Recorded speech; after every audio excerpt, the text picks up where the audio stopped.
alunos do 7º ano, vamos continuar o nosso assunto falando sobre vírus. E, na verdade, a gente parou aqui num conteúdo que na verdade, aí, né, estava relacionado à questão de uma pessoa que já contraiu virose. E quando essa pessoa ela contrai uma virose, o que tem que ser feito com esta pessoa, tá? Bom, primeiramente, ela tem que tomar aí o soro terapêutico injetável, né? E esse soro terapêutico, eu vou explicar para vocês como que ele é produzido, tá? E geralmente, para se produzir o soro terapêutico, utilizam um animal, geralmente o cavalo. E esse cavalo ele já vai ter os anticorpos. E na verdade, esse cavalo ele já está previamente vacinado, ou seja, não se preocupem que o soro terapêutico, ele não é nenhuma tortura ao animal, tá? Ele vai nos ajudar. Então vamos entender aí.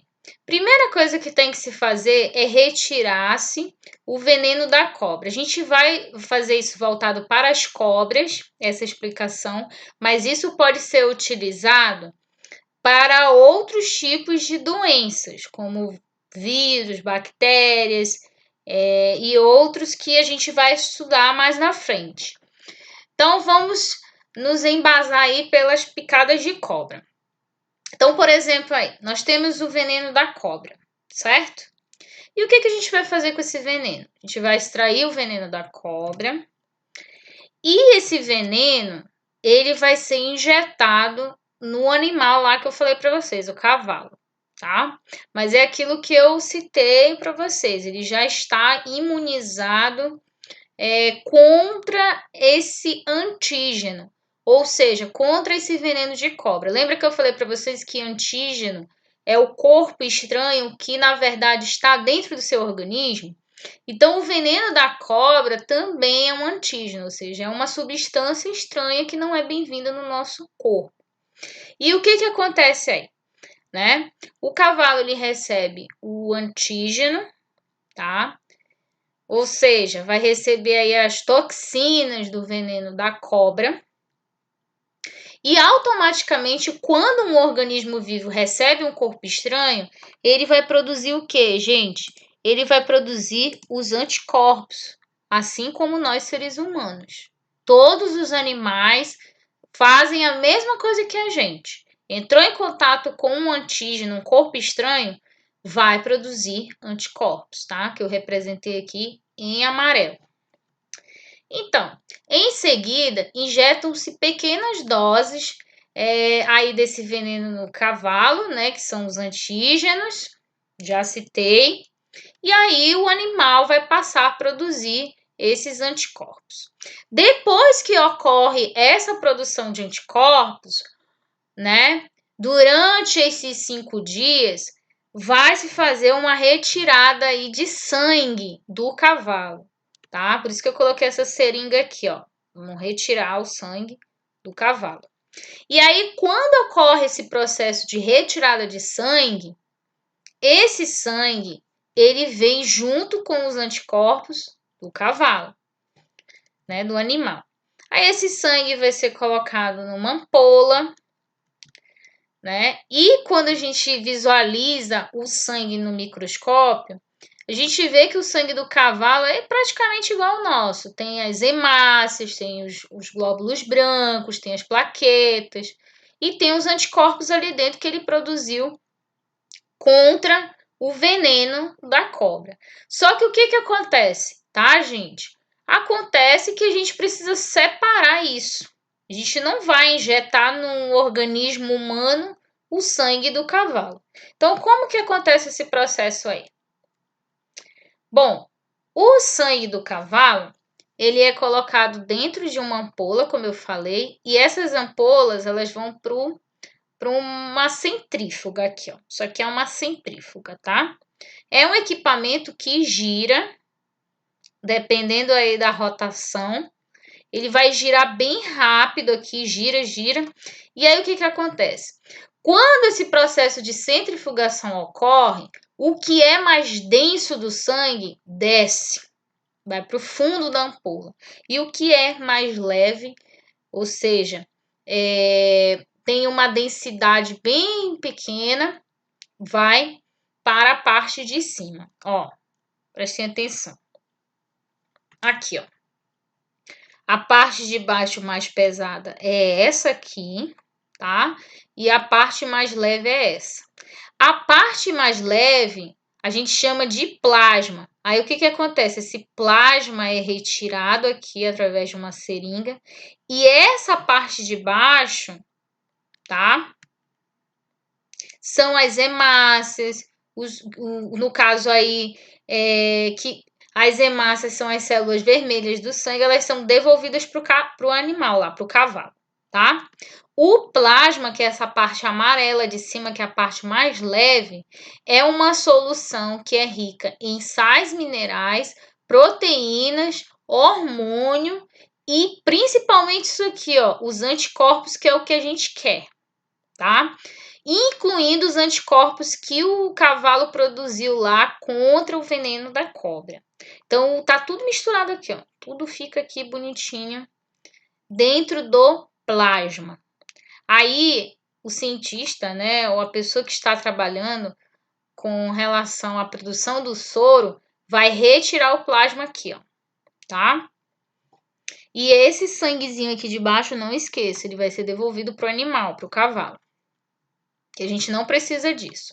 Então, por meio de um processo de centrifugação, vai ocorrer a retirada do fibrinogênio do plasma, tá? O que é o fibrinogênio? É uma proteína, ok? Ó, aí depois de um tempo esse plasma ele vai ficando mais limpo, vai se fazendo retirada de coisas que não são necessárias e aí no caso se obtém o soro. E aí, depois de uma série de testes químicos, o soro ele é envasado. O que é envasado? Ele vai ser colocado aqui dentro dessas ampolinhas, para quando uma pessoa for picada por uma cobra, dependendo também da espécie, o que acontece? Essa pessoa vai receber esse soro. E dentro desse soro tem o que, gente? Tem os anticorpos. Só que são os anticorpos do cavalo, tá? Então, uma pessoa foi picada por cobra, tá? Ou você pode chamar de serpente. E aí, o que acontece? Ela vai receber o sorinho aqui com os anticorpos do cavalo. Por que a pessoa recebe esses anticorpos? Porque ela já foi infectada. E se ela foi infectada por um veneno de uma cobra, o que acontece, gente? Ela não vai ter anticorpos. O corpo dela vai produzir os anticorpos muito lentamente, devagar, certo? E aí ela vai morrer por causa daquele veneno. E aí os anticorpos do cavalo, ele serve para ajudar as células da pessoa a destruir as toxinas do veneno da cobra, tá? Então, basicamente, é isso que acontece quando uma pessoa é infectada por um vírus, tá? Seja ele qual for.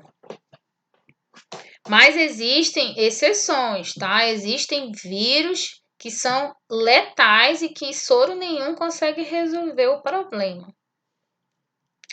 Bom, vamos falar um pouco sobre vírus e saúde. Bom, nós vamos entender aí como funciona o surto, a epidemia, a endemia e a pandemia. No surto ocorre o quê? Tá? Acontece aí quando há um aumento inesperado de número de casos de determinada doença em uma região específica. Então, o surto é isso. Em algumas cidades, a dengue ela é tratada como um surto e não como uma epidemia. Mais na frente eu vou explicar o que é epidemia. Então, acontece em regiões específicas, como um bairro, por exemplo. Então, o surto seria mais ou menos isso. Epidemia. Muitas doenças infecciosas atingem a espécie humana, às vezes, como no caso da gripe, elas surgem, espalham-se rapidamente e atingem um grande número de pessoas de uma região, né? Então, uma epidemia irá acontecer quando existir a ocorrência de surtos em várias regiões. O que significa epidemia? Epi significa aí um prefixo do grego que significa sobre, tá? E demos significa povo, ou seja, uma doença aí sobre o povo. A epidemia, ela pode ser classificada da seguinte forma: em nível municipal, tá? Ou seja, ela ocorre em diversos bairros, por exemplo, é uma epidemia. Nível estadual, ocorre aí em várias cidades, e nível nacional em várias regiões do país, ou até algumas. Então a epidemia ela não é uma coisa, ela é uma coisa ruim, mas ela não é tão ruim quanto uma outra que eu vou falar para vocês, que é o que a gente está enfrentando. Vamos falar agora de endemia. Bom, a endemia o que é? Tá? É uma doença que se manifesta com frequência e somente em uma determinada região, ou seja, ela praticamente não sai daquela região. Outras vezes a doença persiste por vários anos em uma região e afeta um número relativamente grande de pessoas. São as endemias. O que significa endemia? En significa dentro, tá? É uma doença dentro de um determinado local ali, de uma região. Então, a endemia não está relacionada a uma questão quantitativa, ou seja, não muito com o número de pessoas. É uma doença que está mais relacionada com o tempo, né? Com frequência e somente também em uma determinada região ou local. Vamos citar aí um exemplo, a febre amarela. A febre amarela é considerada uma doença endêmica da região norte do Brasil. Então, ela já persiste aqui por algum tempo, ou seja, por vários anos. Então, por isso que a gente chama ela de endemia, tá? Mas o que acontece? Pelo fato dela ser endêmica, ela não saiu por aí se espalhando pelo mundo, que é um caso totalmente diferente da pandemia. Então, a pandemia, o que é? Bom, ela ocorre quando uma epidemia, que no caso seria a febre amarela, mas não ocorreu com outro tipo de coisa que eu vou explicar aqui. Quando uma epidemia, que foi o que eu acabei de explicar, se espalha por diversas regiões do planeta. Então, quando a doença se espalha por muitos lugares do planeta, nós chamamos de pandemia. Pandemia significa, no caso aí, pan, né? Significa todo. Então, a pandemia tem aí uma escala de gravidade bem pior relacionada a tudo que eu expliquei até agora. Ela acontece quando uma epidemia se estende, mas só que de uma forma, não a nível nacional, municipal, nada dessas coisas, a nível mundial mesmo, que é o que está ocorrendo com relação ao Covid-19, tá? Então, ela se espalha aí por várias regiões do planeta. Então, vamos citar aqui um exemplo de pandemia sem ser o Covid-19 que a gente já conhece.